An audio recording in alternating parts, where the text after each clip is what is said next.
So, you know how we all have these memories that keep us up at night and haunt us for the rest of our lives?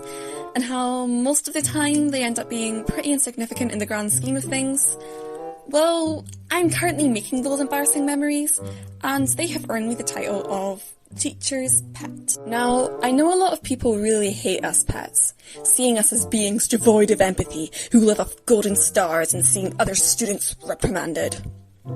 And I totally understand why, but I really get to see people in similar situations to me tell their side of the story. So that's what I'm going to be doing today. And also confessing my petly sins because they've been drowning me in mild cringe.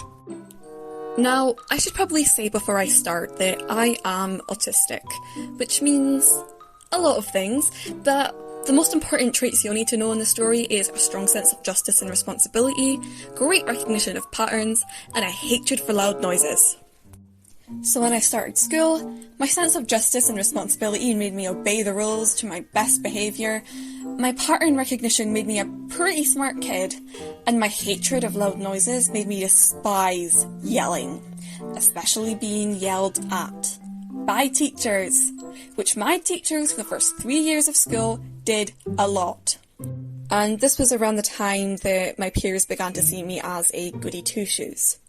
Now, kid me was too young and dumb to understand why other people wouldn't also obey the rules. I liked structure and disliked anything that disrupted that. And whilst I saw them as funny, I didn't see the rule breakers as admirable. They were the people I'd initiate petty squabbles with. Most of the time they started it, probably just to tease me, but I was a competitive pet and wouldn't back down from them. This became a habit that has lasted for years, and I'm only now trying to back away from it at the ripe age of 15. So now, I had a motive to try and get them into trouble. I'm telling them. I told on someone for picking their nose, crumpling my drawing, breaking my stationery, and burping in my face. All but the former happening much later in life than I'd like to admit.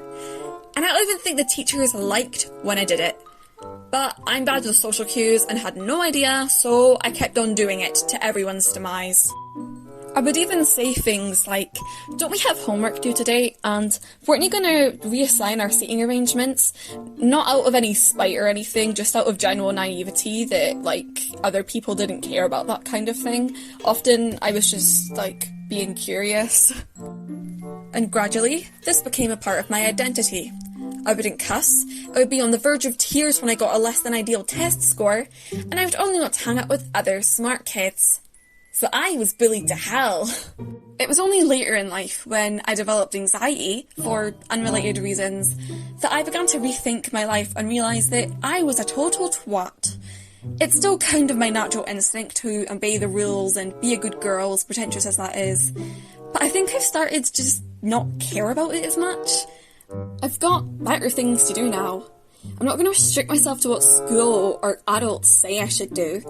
Or at least, I don't by my standards. Most people probably still see me as a stuck-up know-it-all, but at least now, I say penis.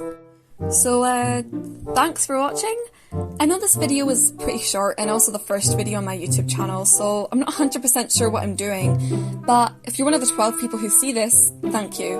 I hope to post more often, perhaps with commentary, more story times, and perhaps some character design videos and animatics. I don't know when my next upload will be, because of course I have school and other commitments related to it, but I'll do my best. I guess I'll see you guys then. Also, I'm really sorry if my voice just sounds really bitchy. That's just my voice. I have to deal with it. Everyone thinks I'm mad at them. I'm not.